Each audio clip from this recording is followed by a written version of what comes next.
Hello વેનેઝુના બીકોમના વિદ્યાર્થી મિત્રો, કેમ છો? આપ સૌ મજામાં છો? ચાણક્ય કોમર્સમાં આપનું સ્વાગત છે.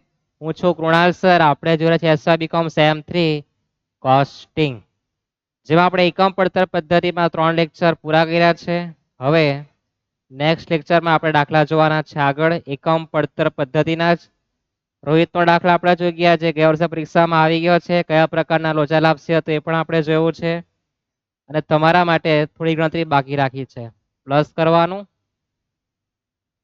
હવે આપણે જોવાના છે નિયત લિમિટેડ, કે તમારી નિયત કેવી છે પરીક્ષાની દ્રષ્ટિએ. જો તમે નિયત સારી રાખો, સારી રીતના ભણો, તમને સારામાં સારું યાદ રહેવાનું છે. આપણે લેક્ચર 3 માં જોઈ ગયા હતા. શું જોયું હતું યાદ છે? કે કોરોના કાળના સમય દરમિયાન પેલું 5 રૂપિયામાં આમ કઈને ખાવાનું મળતું હતું, યાદ છે ને? તેની કિંમત કેટલી થઈ ગયેલી હતી? યાદ છે કોઈને? નથી યાદ?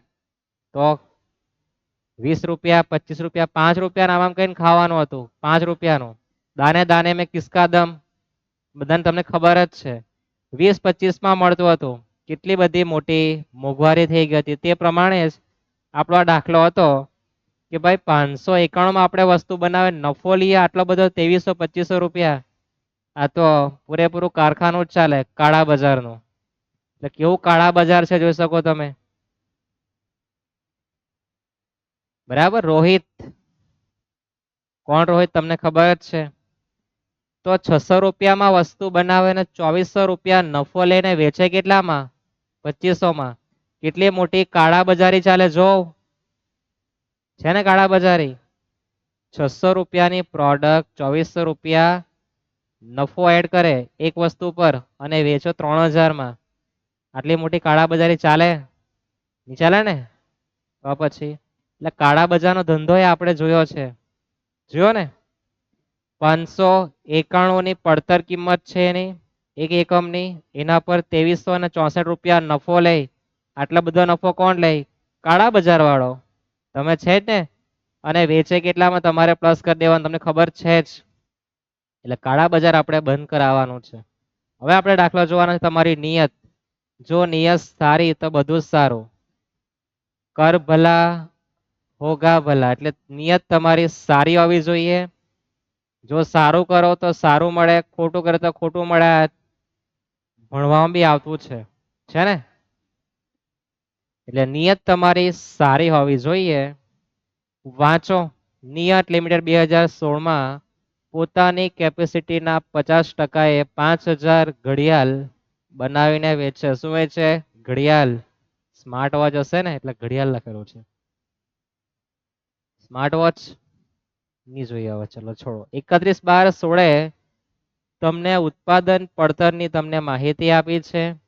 માલ સામાન સીધા ખર્ચા એટલે પ્રત્યક્ષ ખર્ચા કહેવાય. વેચાણ વિતરણમાં 60% સ્થિર એટલે આપણા મગજમાં આવી ગયું 40% ચલિત છે. વેચાણ પણ આપેલું છે. પ્રત્યક્ષ મજૂરી આપી છે. કારખાના પરસ ખર્ચમાં 50% ચલિત તો 50% સ્થિર આપણા ભેજામાં આવી ગયું. ઓફિસ ખર્ચા માત્ર સ્થિર આપેલા, બીજો કોઈ ઉલ્લેખ કરેલો નથી, પણ આપણે 50% એ કામગીરી કરતા છે. 17 વાંચી લઈએ તો પૂરેપૂરી ક્ષમતા એ કામ કરે તો 50% એ 5000, તો પૂરેપૂરી ક્ષમતા એટલે 100% એ ટકા ગણાય. 50 ના ડબલ 100, તો આપણે એકમ કેટલા થવાના? બીજા વર્ષે 10,000. પછી એમાં 80% એકમ વેચાય એટલે 20% આખાનો સ્ટોક. તમને એવું થાય કે સાહેબ આખી રકમ કેમ વાંચે? આપણે પેલું શીખતા હતા એટલે આટલું જ જોવાનું, પણ તમે કોઈ પણ દાખલો ગણો પૂરેપૂર રકમ વાંચવાનું. પણ તમને મારે શીખવાનું હતું એટલે આપણે રકમ માત્ર ઉપરની વાંચતા, બીજા વર્ષનો અંદાજ પછી વાંચતા હતા. પણ એવું નથી, બીજા વર્ષનો અંદાજ પછી આપણને પહેલા વર્ષનો મળી શકે. ખ્યાલ આવે? હા. એટલે આખી રકમ વાંચવી અને પછી ગણવા બેસવાનું.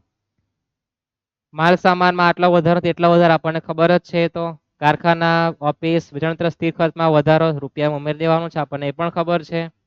ચલિત વેચાણ વિતરણ ખર્ચમાં એકમ દીઠ 25% થી વધશે. ચલિત આપ્યું છે, એકમ દીઠ ઉચકવાનું, પ્લસ કરી દેવાનું, પટી જશે.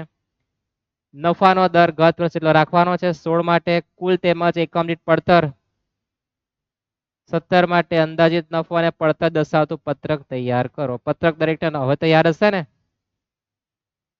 માલ સામાન મજૂરી પ્લસ પ્રત્યક્ષ ખર્ચા, તો પ્રાથમિક પડતર, કારખાના ખર્ચ ઉમેરો, કારખાના પડતર મળે, ઓફિસ ખર્ચા મળો એટલે ઓફિસ પડતર મળવાની. વેચાણ વિતરણ ખર્ચા પ્લસ કરો, કુલ પડતર મળવાની પ્લસ નફો જે આવે તે વેચાણ. નમૂનો તૈયાર છે આપણો. મારી પર જગ્યા ઘટી એટલે આપણે સાઈડ પર સાઈડ કલ્લું જ છે. કલ્લુ કાકા રોજ મંદિર આવે સવારે. નામ છે નિયત લિમિટેડ 2016.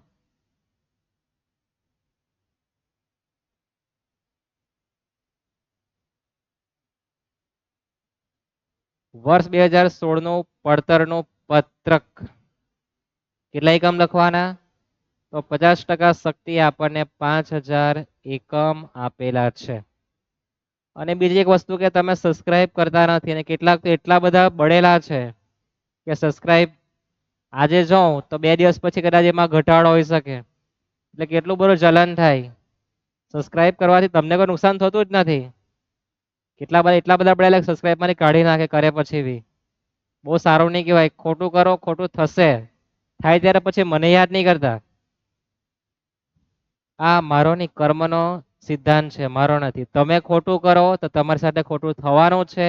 તમે સારું કરો તમારી સાથે સારું થવાનું છે. આપણો આ કર્મનો સિદ્ધાંત છે. મારો ને તમારો નથી એટલે સાચવીને રહેવું. નમૂનો તૈયાર છે. કેટલા એકમ છે? 5000 લખાઈ ગયા છે. માલ સામાન આપણે વાંચ્યો જ છે. 5 લાખ ભાગ્યા 5000 એકમ એટલે 3030 કેન્સલ એટલે કેટલા આવવાના? 100. તમારું કેલ્ક્યુલેશન પાવર સ્માર્ટ આવવું જોઈએ. તમે એક્ઝામ આપવા જાઓ ક્લાસ 1 2 3 ની તમારે ત્યાં સ્માર્ટ વર્ક કરવાનું તમારે કેલ્ક્યુલેશન નથી આવવાની. એટલે તમને આવું સમજ પડવી જોઈએ. જો ભવિષ્યમાં તમે ગવર્મેન્ટ અધિકારી તૈયાર થવાના હોય તો, અથવા નોકરી કરવાનું તમારું સ્માર્ટનેસ હોવું જોઈએ. ત્યાર પછી મજૂરી મારે નથી કરવા જવાનું. મારે જવાનું બિલકુલ નથી. મજૂરી કેટલી આપી છે? 3 લાખ. કેટલા થવાના? 60 6 5 30 છે ને ઈઝી. ત્યાર પછી પ્રત્યક્ષ ખર્ચા એટલે કે સીધા ખર્ચા કેટલા આપેલા છે? 1 લાખ. કેટલા આવે? 20 આવે ને. 1 લાખ ભાગ્યા 5. 3 કેન્સલ. 100 ભાગ્યા 5 20. આ કોમન સેન્સ પણ તમને આવડવું જોઈએ. કોમર્સમાં ભણો છો તો તમને આટલી તો ખરેખર નોલેજ આવવું જોઈએ. તમે ભણો એના માટે કે તમારી બુદ્ધિ ક્ષમતાનો વિકાસ થાય. તમે માત્ર ડિગ્રી માટે ભણતા હોય તો ડિગ્રીનું તમારું કઈ નથી થવાનું. તમારી બુદ્ધિ ક્ષમતાનો વિકાસ થાય. તમે એના માટે આ બધો અભ્યાસ કરો છો. એ બધું જીવનમાં કામ લાગવાનું છે. તમે ક્યાં જોબ કરો તો ત્યાં કામ લાગવાનું છે. એ તો ખરું છે, પણ તમારો બુદ્ધિ ક્ષમતાનો વિકાસ થાય એના માટે ખાસ ભણવું જોઈએ. એના માટે ભણતર તમે કોઈ પણ ફિલ્ડમાં ભણો તમારી બુદ્ધિ ક્ષમતાના વિકાસ માટે તમે ભણતા છે એટલું યાદ રાખો.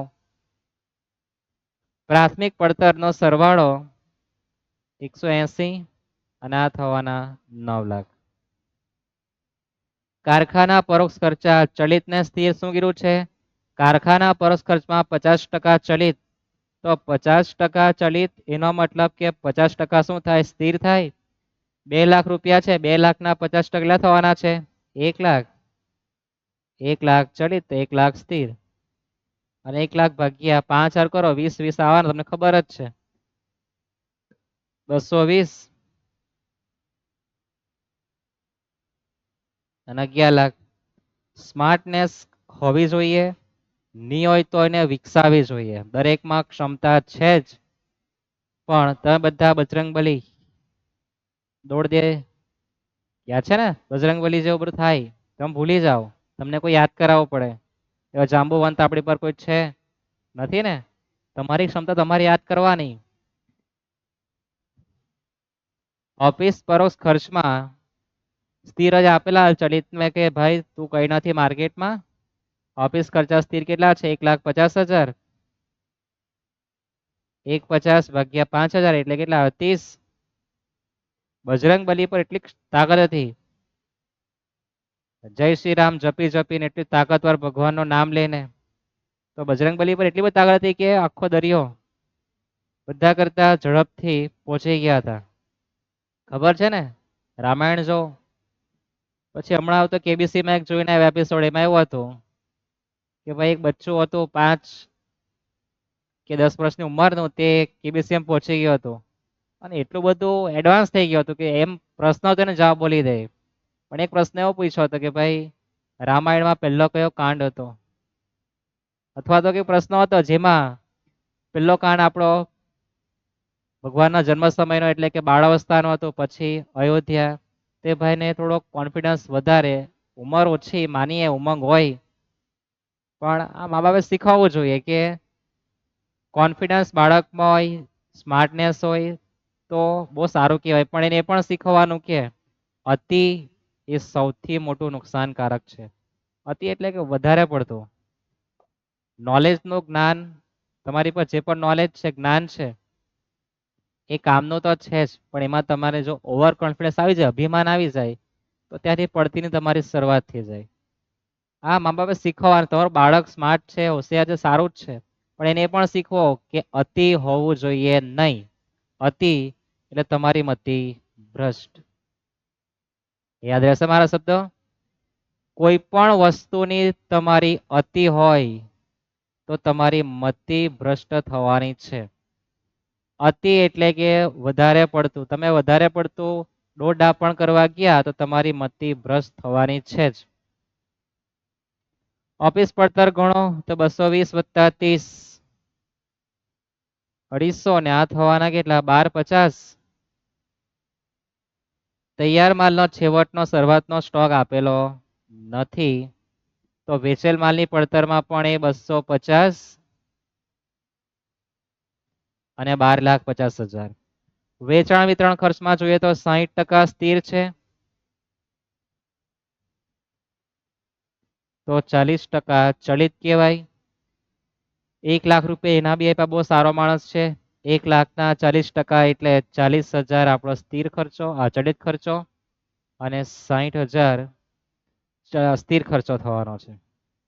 ચલિત 40% છે અને સ્થિર 60% છે, તો આ થવાના કેટલા 3 3 0 કેન્સલ એટલે 8, અને આ થવાના કેટલા 12. કેલ્સી વાપરજો. 5 8 40, 3 બટાકા લાગી ગયા, એમાં શું કેલ્સી વાપરવાની. 250 + 8 + 12 એટલે 270, અને આ બાજુ થવાના કેટલા 1250, ને આ 1,00,000 એટલે 1350. નફો નથી આપ્યો, વેચાણ તમને આપેલું જ છે 16,20,000. થઈ ગયું છે. જ્યાં કેલ્સી વાપરી દો, તમારી ઈચ્છા પૂરી કરી દે. 16,20,000 માઇનસ 1350 કરી દઈએ તો વચ્ચે નફો થાય 270 ભાગ્યા 5,000 એકમ, તો 54 + 270 324. 324 થવાના છે, એના અડધા. હવે તમે એકમ દીઠ કિંમત અને એકમમાં જો તો 10ના અડધા 5, 6ના અડધા 3, 2ના અડધા 1, અડધા જ છે ને. આ રીતના તમે જોઈ શકો.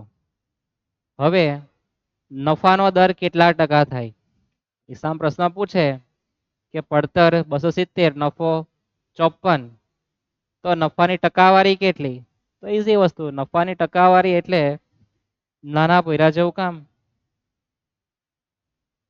54 ભાગ્યા 270, પછી ટકાનું બટન કરી દેવું.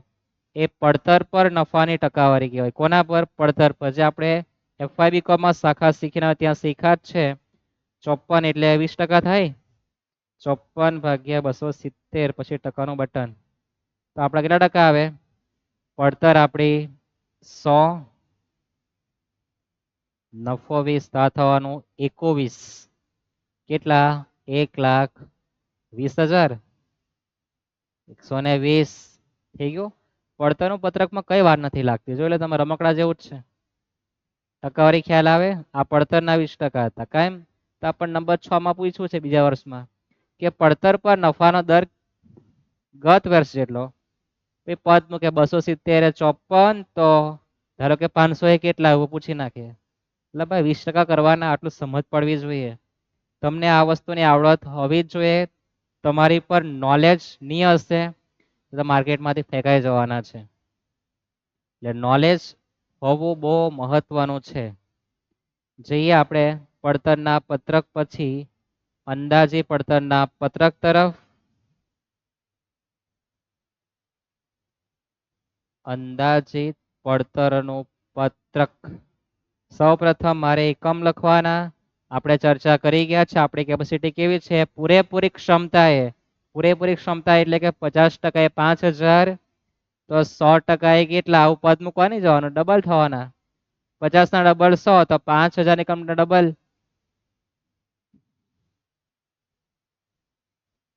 10,000 એકમો થવાના છે. હવે કેટલા એકમ થવાના? 10,000, જેમાંથી 80% આપણા વેચાઈ જાય. કે એનો મતલબ કે આપણે અહીંયા 20% આખાનો સ્ટોક પડી રહેવાનો, આપણે 80% વેચવા જવાના. આવું આપણા મગજમાં આવવું જ જોઈએ, તો જ આપણે ભણેલા કહેવાય, ગણેલા કહેવાય. ભણેલા ને ગણેલા ત્યારે જ કહેવાય કે તમને ખ્યાલ હોય કે 100% માલ સામાન હતો, એમાંથી 80% જો વેચો તો 20% એ આખરનો સ્ટોક કહેવાય. આ ભણેલું અને ગણેલું કહેવાય. પછી 100 માંથી 80 વેચાય તો કેટલા વધે? કેલ્સીમાં ગણે તો 20. અને માત્ર ગણેલું કહેવાય, ભણેલું કહેવાતું નથી. એટલે તમે જે ભણો છો એનું તમને ખબર હોય છે કે શાના માટે ભણો છો. તમારા જીવનમાં આ બધું સંકળાયેલું જ છે, પણ જે જીવનમાં સંકળાયેલું છે એના વિશે તમને કોલેજમાં જ્ઞાન આપતા છે કે નથી તમે જાણો. તમે કોલેજમાં જાઓ, હું ભણતો હતો આવું તો કોઈ નોલેજ આપતું નહીં તે સમયે. હું જે કોલેજમાં ભણતો એની વાત કરું, અન્ય કોલેજની વાત કરતો નથી. હું જે કોલેજમાં ભણતો ત્યાં આ પ્રકારની કોઈ વાતચીત થતી જ નહીં. પછી મને લાગ્યું કે ખરેખર આની પર મહેનત કરવી જોઈએ, કોલેજમાં કંઈ નથી કરાવતા. હું જે કોલેજમાં ભણતો એની વાત કરું છું, બીજી બધી કોલેજમાં હું જાણતો નથી. પણ એ સમયે અકાઉન્ટન્સી એટલે વાહિયાત વિષય કરી નાખેલો હતો. જઈએ આપણે આગળ. હવે હવાલા આપણે ટીક કરી દઈએ. માલ સામાન મજૂરી પર જે બધા હવાલા છે, માલ સામાન અને મજૂરીમાં વધારો છે, પ્રત્યક્ષ ખર્ચમાં કઈ સૂચના નથી આપી. નંબર 4 માં કે ભાઈ કારખાનાનો જે સ્થિર ખર્ચો છે, ઓફિસનો જે સ્થિર ખર્ચો છે અને વેચાણ વિતરણ સ્થિર ખર્ચો છે, એમાં અનુક્રમે વારાફરતી આટલા આટલા હોય. સ્થિર એટલે સમ ઉમેરવાનો, રકમ રૂપિયામાં યાદ છે ને. અને ચલિત વિતરણ ખર્ચમાં 25% થી ભાઈ વધારો થવાનો છે એમ કે. બસ નફા પડતર પર નફાનો દર ગત વર્ષ જેટલો જ રહેવાનો છે એમ કે. તો ગયા વર્ષે જે પિક્ચર ચાલતું હતું કે ભાઈ 120, તો આ થવાનું કેટલું છે? 21, 120. થઈ ગયું આટલું? એકમ લખાઈ ગયા છે. માલ સામાન થોડી યાદ કરી લે. પ્રાથમિક પડતર પહેલાના ખર્ચા કેવા કહેવાય? ચલિત. ચલિતમાં શું જોવાનું? એકમ દીઠ. અને ત્યાર પછીના ખર્ચા સ્થિર સમજવાના, અને એમાં શું જોવાનું? રકમ રૂપિયા. તો સૌપ્રથમ માલ સામાન તરફ નજર નાખીએ આપણે. ખરું કર્યું છે. કોને ઉચકવાનો મારે? એકમ દીઠને. કેટલા છે? 100. એ ક્યાં લખવાના? અહીંયા નહીં, ઘરમાં જ લખવાના. એમાં આપણી પર હવાલો છે કે 20% વધવાના છે. દેખાય ને દરેકને? એકમ દીઠ માલ સામાન ને મજૂરી 20 અને 10% થી વધે, થી એટલે એટલા ઉમેરવાના. તો 100 + 20%, 120. પછી તમારી પર કેલ્સી છે જ. 120 ગુણ્યા 10,000 કેટલા આવે? 12 લાખ. મોડે મોડે પણ ગણાય, પણ હવે કેલ્સીનો ઉપયોગ કરતા શીખી ગયેલા એટલે કરવાનો. બધી સમજ પડે ત્યાર પછી કરવાનો વાંધો નથી. પણ તમે એકવાર તમારું મગજ મૂકો. ત્યાર પછી મજૂરી છે. મજૂરીમાં શું કીધું છે? તો મજૂરીમાં એકમ દીઠ કેટલા? 60 છે. 10%નો વધારો કરવાનો છે. એકમ દીઠ કેમ લીધું છે? તો પ્રાથમિક પડતર પહેલાના ખર્ચા ચલિત છે. 60 + 10% એટલે 66. એટલે 6,60,000 થાય. કેટલા થાય? 6,60,000. થઈ છે આટલા? થવા જોઈએ. બધી ભાષાનું નોલેજ તમારી પર હોવું જોઈએ. સૌરાષ્ટ્રમાં જાઓ તો ત્યાંની ભાષા તમને બોલતા આવડવી જોઈએ. ઉત્તર ગુજરાતમાં જાઓ તેની પણ આવડે, દક્ષિણ ગુજરાતમાં જાઓ તેની બી આવડવી જોઈએ. અલા ને અલી ને પેલું ને સુરત નહીં હુરત, એ પણ આવડવું જોઈએ. અને મેહોણામાં જાઓ તમને મેહોણો ભાષા બી આવડવું જોઈએ. ઈ એમ કેતો હતો તમને ઈ આવડવું જોઈએ. ચાલો, પ્રત્યક્ષ ખર્ચમાં સૂચના કઈ આપી છે? હવાલ નથી આપ્યો ને? ક્યાં જોવાનું? પડતરના પત્રકમાં. ખરું કર્યું નથી. શું લેવાનું આપણે? એકમ દીઠ કેટલા? 20. કેટલા થવાના? 2 લાખ. ચલો, પ્રાથમિક પડતર ગણો. 120 વત્તા 66 વત્તા 20, 206.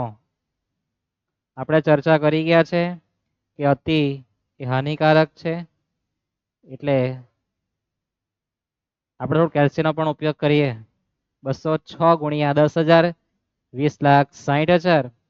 કારખાના પરોક્ષ ખર્ચમાં ચલિત પર કોઈ હવાલા આપેલો ના, ચલિતમાં શું જોવાનું? એકમ દીઠ કેટલા છે? 20.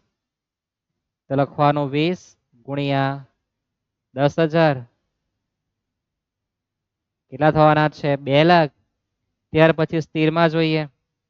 સ્થિરમાં કેટલા છે? તો ભાઈ 1 લાખ. સ્થિરમાં રૂપિયા જોવાના. એમાં હવાલો છે. હવાલામાં નંબર 4 માં કીધું છે તમારે ભાઈ પહેલા 1 લાખ અહીં લખી દેવાનું. જે કીધું હોય તે પછી પ્લસ કે માઇનસ થવાનું જ છે. ખરું કરીને મતલબ કે થવાનું જ છે. શું થશે? વધારો કે ઘટાડો. તો કારખાના, ઓફિસ અને વેચાણ વિતરણ ખર્ચમાં અનુક્રમે આટલો આટલો વધારો થયો એમ કે, તો ભાઈ કારખાનાનું સેટિંગ કારખાના હાથે થવાનું. કોની હાથે? કારખાના હાથે. પહેલા હાથે પહેલાનું સેટિંગ કેટલું વધી જવાનું છે? 50,000.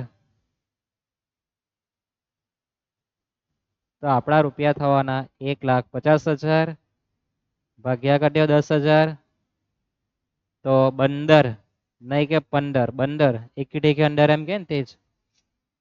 કારખાના પડતર એટલે પ્રાથમિક પડતર વત્તા કારખાના ખર્ચ ઉમેરવાના. 206 વત્તા 15 વત્તા 20, 241 ગુણ્યા 10,000 એટલે 24,10,000. ટૂંકમાં 4 0 લાગી જવાના છે. કઈ નવો નહીં આવે. તમે જોશો કે દરેકમાં 4 0 એડ થઈ ગયા.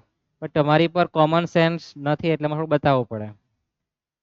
છે બધામાં જ છે. માની લઈએ તમારી બુદ્ધિ ક્ષમતા બહુ સારી છે, તો તમે સ્માર્ટનેસ કરતા ને ઓનલાઈન ભણતા છે કે ભાઈ 4 મહિનામાંની જે ભણ્યા તમે 10 દિવસ, એટલે કે ટૂંકમાં તમે 10 કલાકનો લેક્ચર સાંભળીને તમે સારામાં સારા માર્ક લાવવાના છો. 30 થી ઉપર લાવવાના જ છે. 50 માંથી તમારા 46 માર્ક નહીં આવે છે. કેમ? કારણ કે એ અભિમાન વાળું કહેવાય. ઓછી મહેનતે વધારે સફળતા નહીં મળે. વધારેમાં તો વધારે સફળતા મળવાની છે. જો મળી જાય ઓછી મહેનતે વધારે સફળતા, તો તમે કહેશો રિટર્ન થવાના જ છે. માર્કેટ નીચે આવે ને તેના જેવું તમારે થવાનું છે.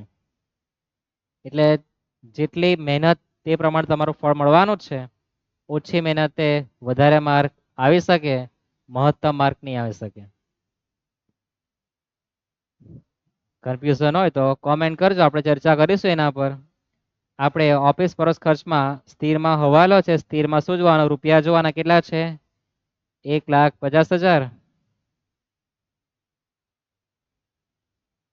ચલિતનો કશે કંઈ ઉલ્લેખ કરેલો નથી. એમાં પણ છે કે ઓફિસમાં કેટલા વધી જવાના? 40,000. તો કેટલા થવાના? 1,90,000. 4 0 કલાક પણ આપણે ચર્ચા કરી ગયા તો દરેકને હવે તો ખ્યાલ આવતો હશે. માની લઈએ ખ્યાલ આવે ને દરેકને? હવે તો 4 0 ઉમેરી દેવાનો છે. તૈયાર માલનો સ્ટોકમાં આપણે કીધું છે કે 80% એકમનું વેચાણ થાય. આપણે શીખી ગયા છે કે અહીંયા જો 100% હોય તો 20% આપણા પડી રહેવાના. તૈયાર માલને એકમ દીઠના ખાનામાં ડેશ ડેશ આવે, યાદ છે ને? શરૂઆતનું કંઈ નહીં મળે, છેવટમાં બકોરું છે આપણું. 260 લખવાના છે. કેવી રીતના ગણવાનું યાદ છે ને? 10,000 એકમ હતા, એમાંથી 80% વેચવાના, એટલે કે 8,000 એકમો વેચવાના. મારે 2,000 એકમો મારે ઘરમાં રાખી મૂકવાના છે. કેટલા? 2,000 એકમ.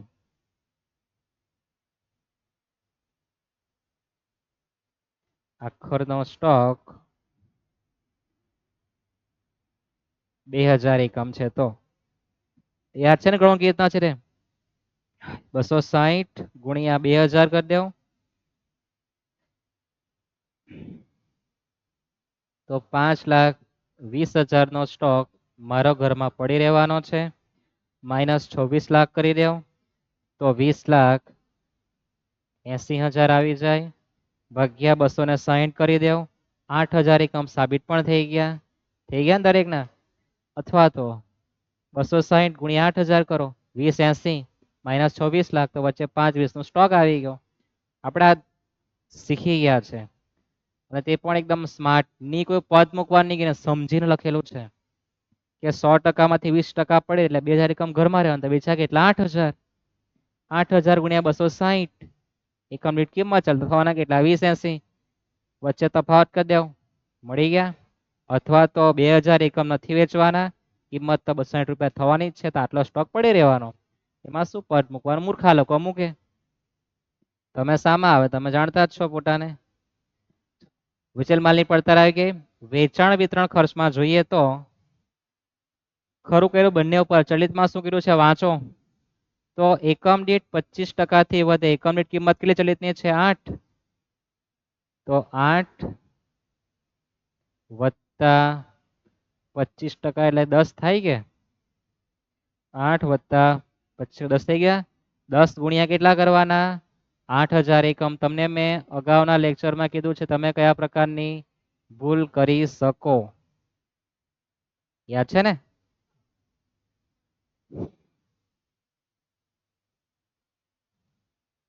થઈ ગયું આટલું. પછી તમારા મગજમાં પેલા 10,000 ને ઘરે મૂકીને આવવાનું. સ્થિર ખર્ચમાં શું કર્યું છે તો સ્થિર ખર્ચમાં એ હવાલો છે. સ્થિરમાં રૂપિયા જોવાના 60,000 લખી દઈએ આપણે કાઉન્સમાં કે ભાઈ 60,000 જે છે એમાં કઈ મારે માથાકૂટ કરવાની છે. એમાં નંબર 4 માં જ છે કે ભાઈ 20,000 થી વધારો થાય. 20,000 વધારે એટલે કેટલા થવાના 80,000 એટલે પણ 10 જ થવાના. તો સરવાળો તમારો થવાનો કેટલો 280. 280 ગુણ્યા 8,000 એ 22,40,000 થઈ ગયું આટલું. હવે તો એકદમ ઈઝી 280 જ છે 86 વાંચતા નહીં.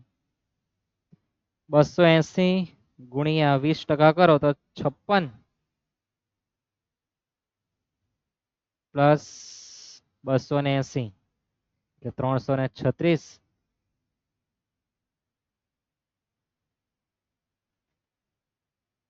જગ્યા ઓછી ને એકદમ 58 વધારે. 336 ગુણ્યા 8,000 કરી દેવું તો 26,88,000 વચ્ચે નફો તમારે લખી દેવાનો જે આવતો હોય તે. થઈ ગયો છે આટલું. 56 ગુણ્યા 8,000 કરી દેવાના. સિમ્પલ છે યાદ રહેશે આટલું. એકદમ ઈઝી વસ્તુ છે અઘરી વસ્તુ નથી. ત્યાં પણ દાખલો જોઈએ આપણે. તો પ્લેઝનટ કોલ લિમિટેડ આ તમારા માટે દાખલો આપવાનો છું મેં. તમારે જાતે ગણવાનું. 1,000 નંગ રેફ્રિજરેટર બનાવે છે અને વેચે છે એમ કે તમને એકમ આપેલા કેટલા છે 1,000 નંગ. માલ સામાન આપ્યું મજૂરી આપ્યું ઉત્પાદન પરોક્ષ ખર્ચ એટલે કારખાના ખર્ચ કહેવાય. વેચાણ આપી દીધું છે. કાચા નફામાં તમારે નજર નાખવી નહીં. કાચા નફાને જોવું નહીં. સ્ટાફ પગાર ભાડું કરવેરા અને આ સામાન્ય ખર્ચા તમારા વેચાણના ખર્ચા છે. કોના છે વહીવટના. કોના છે વહીવટી ખર્ચા છે. વહીવટી એટલે ક્યાં આવે આ તમારા ઓફિસ ખર્ચા ઇધર લિખને કા. અને વેચાણ ખર્ચા તમને એક જ આપેલા છે બરાબર. તમારું પિક્ચર પટી ગયો પડતાના પત્રક બનાવી નાખવાનું. બીજા વર્ષે એકમ આપેલા છે 1200. 20% વધારો થાય માલ સામાનમાં. માલ સામાન કઈ કિંમત લેવાની આવે યાદ છે ને. આપણા લેક્ચર 4 કમ્પ્લીટ થઈ ગયા હવે તો ખબર પડવી જોઈએ. શું જોવાનું એકમ દીઠ કિંમત એમાં 20% ઉમેરી આપવાનું. મજૂરીમાં 5%. ઉત્પાદન પરોક્ષમાં 10%. ઉત્પાદન ખર્ચા 10%. તો લેવાનું સૂચના આપી ચલિત સમજીને ચલિતમાં પ્લસ કરી આપવાનું એકમ જોઈને. બરાબર છે. વેચાણ ખર્ચ એકમ દીઠ એક સરખો જ રહે. એટલે કે આમાં જે પડતરના પત્રકમાં એકમ કિંમત 10 જ લેવાની 15 લેવાની આવું કહેવા માંગે. બીજા વર્ષે વધારામાં કોઈ અસર થવા નથી ભાઈ વાંધો નહીં. 10% નફો એમ કે વેચાણ કિંમતના. તમે જે નમૂના બનાવવાના છે કુલ પડતર પ્લસ નફો, જે આવે તે વેચાણ, તો વેચાણ 100, નફો 10, તો આ લખવાના કેટલા 90. આ તમારા મગજમાં ભેજા ફ્રાય થવું જોઈએ. ઓકે, ત્યાર પછી આપણા દાખલા જે આવવાના છે તેની વાત કરીએ. સનાયા તો આપણે આવી ગઈ છે. હવે આપણે એ દાખલા જોવાના છે કે જેમાં સંયુક્ત ખર્ચ હોય. કેવા દાખલા જોવાના છે? સંયુક્ત ખર્ચ. નેક્સ્ટ લેક્ચરમાં. શામાં? નેક્સ્ટ લેક્ચરમાં. જેમાં આપણને ખર્ચા ભેગા આપ્યા હોય ને પછી બધું વેચવાનું હોય, તો સંયુક્ત ખર્ચના આધારે ગણવાના છે. મારે તમને જે શીખવીને જવાનું તે કે ભાઈ સંયુક્ત ખર્ચ એટલે શું? આંકડા દબાઈ ગયા છે એટલે 5:20 છે, ગાયબ થઈ ગયેલા છે, ને 2:40 છે.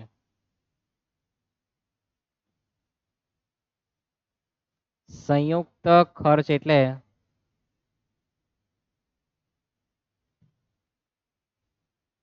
હવાલાનું જે પ્રમાણ આવે તે અને ઉત્પાદનનું પ્રમાણ, બેના પ્રમાણનો ગુણાકાર કરીને પછી જે પ્રમાણ આવે તેમાં આપણે ખર્ચા વેચવાના છે. નેક્સ્ટ લેક્ચરમાં જોવાના છે. અહીંયા આપણો લેક્ચર અહીંયા પૂરો કરીએ. મળીએ નેક્સ્ટ લેક્ચરમાં. છેલ્લા દાખલા 2 મહત્વના જોવાના છે. સીતારામ. સબસ્ક્રાઇબ કરવાનું બિલકુલ ભૂલતા નહીં. મિત્રને મોકલવાનું, તમારું ભલું થશે. કેમ? કારણ કે નિયમ છે કર્મનો. બીજાના ભલામાં આપણું ભલું જ છે. બીજાનું સારું આપણું સારું. આપણે બીજાનું ખરાબ કરીએ આપણું ખરાબ થવાનું છે. આ નક્કી જ છે, દરેકને ખ્યાલ છે ને.